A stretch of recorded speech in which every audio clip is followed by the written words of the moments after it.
सबके जहन में यही सवाल उठ रहा है कि कोरोना काल का जो संकट है, किसको राजनीतिक लाभ पहुंचा है, किसको नुकसान हुआ है, कौन फायदे में है, कौन घाटे में है।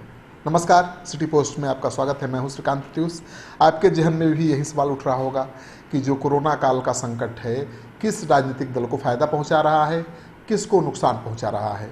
और ख़ास तौर पर जब हम बात करते हैं बिहार की, तो बात आ जाती है आरजेडी, जेडीयू और बीजेपी पर, क्योंकि तीन बड़े दल हैं बिहार के। चौथा दल है रामविलास पासवान का, और तीन दलों में से किसको ज़्यादा फायदा होगा। बीजेपी, जेडीयू, रामविलास पासवान की पार्टी एक साथ है। महागठबंधन का सबसे बड़ा घटक दल आरजेडी है, तो फायदा आरजेडी को हो रहा है, महागठबंधन को हो रहा है, या फिर एनडीए को। आरजेडी के नेता शिवानंद तिवारी खुद बता रहे हैं कि जो ये कोरोना काल है, जो कोरोना का संकट है, इसका सबसे ज़्यादा फायदा बीजेपी को मिल रहा है, जेडीयू को सबसे ज़्यादा नुकसान हो रहा है। सुन लीजिए। नीतीश कुमार को डंप कर देगी बीजेपी, और जिस ढंग से समाज में एक कहिए कि कम्युनल लाइन पर पोलराइजेशन करने की जो कोशिश हुई है, उसका फायदा जो है लेना चाहेगी बीजेपी, मिलेगा। देखिए, शिवानंद तिवारी का मानना ये है कि बीजेपी कम्युनल लाइन पर पोलराइजेशन कर रही है, और कम्युनल लाइन पर ही पोलराइजेशन का नतीजा है कि मोदी देश के सबसे लोकप्रिय नेता बने हुए हैं। और शिवानंद तिवारी का मानना है कि मोदी को सबसे ज़्यादा फायदा कोरोना काल में हुआ है। बिहार बीजेपी को ज़्यादा फायदा हुआ है, क्योंकि बीजेपी ने जिस तरह से प्रवासी मजदूरों, छात्रों को लाने को लेकर नीतीश कुमार की घेराबंदी की, उससे बीजेपी की छवि सकारात्मक बन गई है।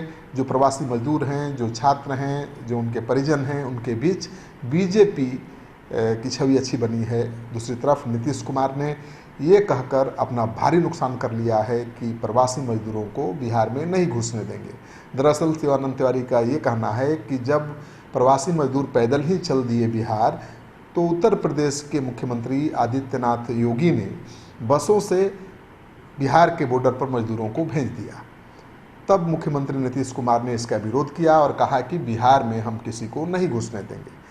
इससे बहुत नुकसान हुआ नीतीश कुमार का। वही हाल नीतीश कुमार जी की देखिए। नीतीश कुमार को हम तेज आदमी मानते हैं, शब्दों के बारे में बड़ा सतर्क रहते हैं, क्या बोलना चाहिए, क्या नहीं बोलना चाहिए। इस मामले में शायद सबसे ज़्यादा सतर्क रहने वाले नेता हैं। अब जब ये प्रवासी श्रमिक चलने लगे, चारों तरफ से निकल गए कि हम अपने घर पैदल चले जाएंगे, सरकार अगर कोई व्यवस्था नहीं करती है, तो उस समय जो उत्तर प्रदेश की सीमा में आए, तो वहाँ मुख्यमंत्री योगी जी ने, आदित्यनाथ जी ने ये कहा कि साहब हम इनको बस से पहुँचा देंगे बिहार के सीमा तक। अब नीतीश के मुंह से ये निकल गया कि हम इनको घुसने नहीं देंगे। अब इसका इतना माने निगेटिव प्रभाव जो है नीतीश कुमार के खिलाफ पड़ा, बिहार के अंदर तो पड़ा ही। जो प्रवासी श्रमिक थे सब इनको गरिया रहे थे, मैंने बिल्कुल नॉन वेजिटेरियन भाषा में गरिया रहे थे। तो बीजेपी को क्यों कोरोना संकट से फायदा हुआ, क्यों नीतीश कुमार को सबसे ज़्यादा नुकसान हुआ, ये बता रहे हैं शिवानंद तिवारी। शिवानंद तिवारी का कहना है कि उनका ये आकलन बतौर आरजेडी नेता नहीं है, बल्कि एक प्रबुद्ध समाज के व्यक्ति होने के नाते, एक चिंतक और राजनीतिक व्यक्ति होने के नाते वो अपना आकलन दे रहे हैं। उनका कहना है कि ये भविष्यवाणी करना बड़ा मुश्किल है कि बीजेपी अपने बलबूते पर बिहार में चुनाव लड़ पाएगी या नहीं, या सरकार बना पाएगी या नहीं। लेकिन उनको ये आशंका ज़रूर है कि बीजेपी नीतीश कुमार को चुनाव में चेहरा नहीं बनाएगी। यानी नीतीश कुमार अब बीजेपी के काम के लायक नहीं रह गए हैं, बीजेपी को फ़ायदा नहीं पहुंचा सकते हैं। इसलिए बीजेपी के साथ अगर नीतीश कुमार रहते भी हैं, तो बीजेपी उनको मुख्यमंत्री का उम्मीदवार नहीं बनाएगी। ये दावा है शिवानंद तिवारी का। आप सुन लीजिए। देखिए, ऐसी स्थिति हो गई है कि हमको ऐसा लगता है कि नीतीश कुमार माने लायबिलिटी के तौर पर हो गए हैं एनडीए के लिए।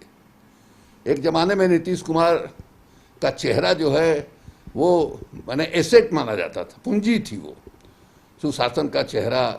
इसके अलावा उनकी जो राजनीति थी, सोशल जस्टिस वाली राजनीति थी, मैंने अति पिछड़ा, महादलित, ये पंचायतों में आरक्षण दिया, औरतों का 35% के बदले 50% जो आरक्षण दिया, लड़कियों को साइकिल दिया, समाज में बदलाव आया इसका लगे कहने। लेकिन वो सब लोग भूल गए, सब लोग भूल गए, और अभी जो है बिल्कुल नकारात्मक जो है उनकी छवि बन गई है। और इसलिए हमको लगता है कि भीतर भीतर भाजपा जो है मैंने इस बात की तैयारी कर रही है कि नीतीश कुमार को के चेहरे को सामने रखे बगैर हम चुनाव लड़ सकते हैं कि नहीं। इसका असेसमेंट जो है गंभीरता के साथ मैंने भारतीय जनता पार्टी ने शुरू कर दिया है। तो पूरी कहानी का लबोलुबाब यही है कि कोरोना के संकट काल में बीजेपी फायदे में है, बीजेपी को फायदा मिलता हुआ दिख रहा है, जेडीयू को भारी नुकसान होता हुआ दिख रहा है। और आरजेडी के बारे में शिवानंद तिवारी ने क्या कहा वो हम दूसरे वीडियो में आपको बताएंगे। आपको ये खबर अच्छी लगे तो इस वीडियो को खूब शेयर करिए दोस्तों के साथ। अगर आपने अब तक हमारा चैनल सब्सक्राइब नहीं किया है तो कर लीजिए। आपका सहयोग समर्थन सिटी पोस्ट के लिए बहुत मायने रखता है।